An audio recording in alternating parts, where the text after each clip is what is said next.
चंदनपुर के जंगल में एक गरीब चिड़िया टूना अपनी बेटी रानी के साथ रहती थी। टूना जंगल में एक कंजूस चिंकी कबूतरी के यहाँ काम करती थी। एक दिन चिंकी कबूतरी सोफे पर बैठकर बैंगन काट रही थी। तभी उनमें से एक बैंगन खराब निकल जाता है। आजकल सब्जियां कितनी महंगी आने लगी हैं और ये बैंगन भी सड़ा हुआ निकला। एक काम करती हूँ, इसका आधा सड़ा हुआ भाग निकाल कर फेंक देती हूँ और आधा भाग रख लेती हूँ। इससे पैसे भी बच जाएंगे और सब्ज़ी भी बन जाएगी। मैम साहब, सर्फ ख़त्म हो गया है। मैं कैसे धोऊं कपड़े बिना सर्फ के? अरे टूना, मैंने तुझे कल ही नया पैकेट निकाल कर दिया था। इतनी जल्दी कैसे ख़त्म हो गया? लगता है तुमने सारा सर्फ बहा दिया। रुक, अब मैं तुझे सर्फ नाप के दिया करूँगी। ये ले एक ढक्कन सर्फ, अब इसी से सारे कपड़े धोना। टूना, तूने चाय वाले बर्तन कहाँ रख दिए? उसमें अभी भी चाय की पत्ती बाकी थी। शाम में उससे और चाय बन जाती। क्या करा तूने उन बर्तनों का? मैम साहब, उसमें तो बहुत ही ज़रा सी पत्ती थी। मैंने सोचा सारे बर्तनों के साथ उसे भी साफ़ कर दूँ। कान खोल कर सुन ले टूना, आगे से कोई भी काम मुझसे बिना पूछे तो नहीं करेगी। तभी चिंकी का पति बंटी कबूतर चिंकी से कहता है, अरे ओ चिंकी, मुझे लेट हो रहा है ऑफिस के लिए। जल्दी से मेरा टिफ़िन ले आओ। कहाँ है मेरा टिफ़िन? अभी जल्दी से टिफ़िन लगा देती हूँ जी। अरे ये क्या है? ये तो पड़ोस के दिए हुए कल के समोसे हैं। क्या तुम मुझे यही लंच में दोगी? अरे तो क्या हुआ जी, समोसे भी तो टेस्टी हैं। बासी हुआ तो क्या हुआ, एक दिन के पैसे भी तो बचेंगे। तुम नहीं सुधरोगी। तभी कुछ टूटने की आवाज़ आती है किचन से। अरे अब क्या तोड़ दिया तूने टूना? अरे मैम साहब, वो मेरी बेटी रानी से गलती से चाय पीते हुए कप टूट गया। अरे ये तेरी मुसीबत बेटी। अब एक काम कर, कल से इसे मेरे यहाँ बिल्कुल भी मत लाना। और हाँ, कप के पैसे भी तेरी पगार से ही कटेंगे अब। अरे मैम साहब, मैं बहुत ही गरीब हूँ। महीने की पगार से ही तो मेरा घर जैसे तैसे चलता है और मेरे बच्चों का पालन पोषण होता है। वो सब मैं बिल्कुल नहीं जानती। पैसे तो अब कट गए तेरी पगार से। टूना दुखी मन से अपनी बेटी रानी के साथ घर चली जाती है। किसी वजह से टूना 2 दिन तक काम पर नहीं आई। ये सब क्या है टूना? तुम 2 दिन से काम पे क्यों नहीं आई? मेरी बेटी बीमार है 2 दिन से, बुखार नहीं उतर रहा।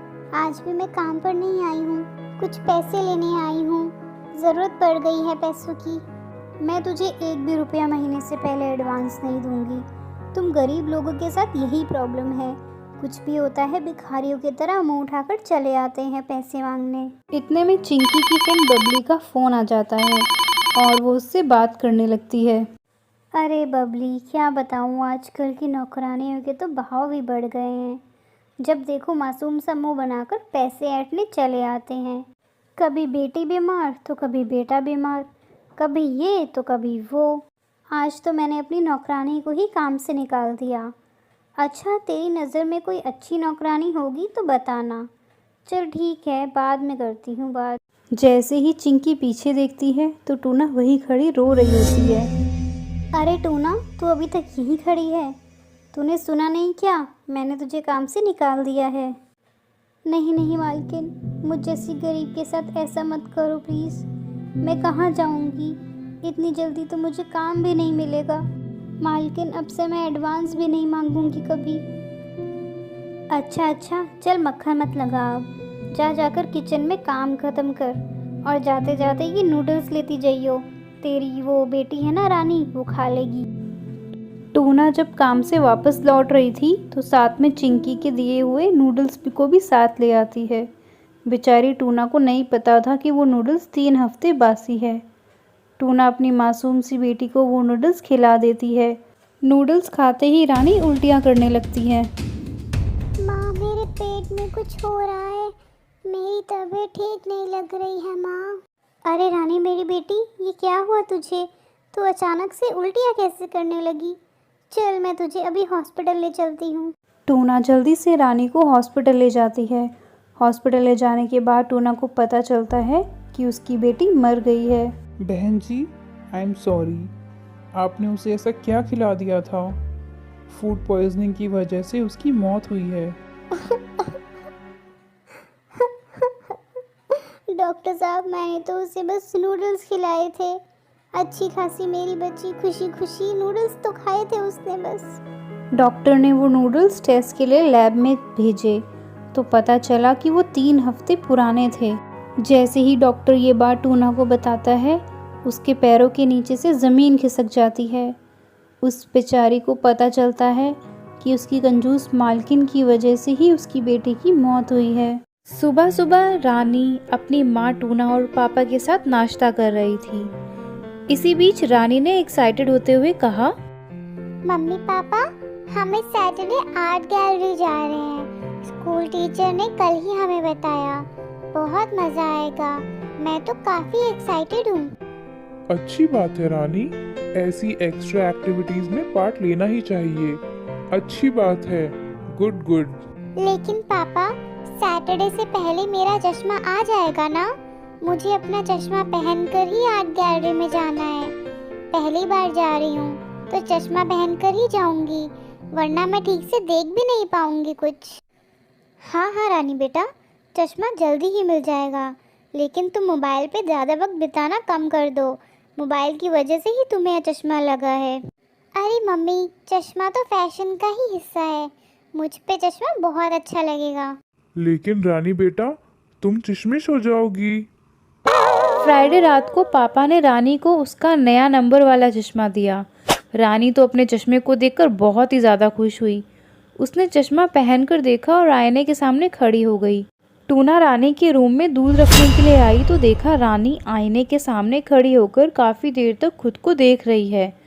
तो टूना ने कहा, चलो बेटा, सोना नहीं है क्या? मम्मी देखो ना, कितना फैंसी लग रहा है मेरा चश्मा। मुझे बहुत अच्छा लगा यह फ्रेम। मैं एक और फ्रेम बना के रखूंगी ताकि अदल बदल कर पहन सकूं।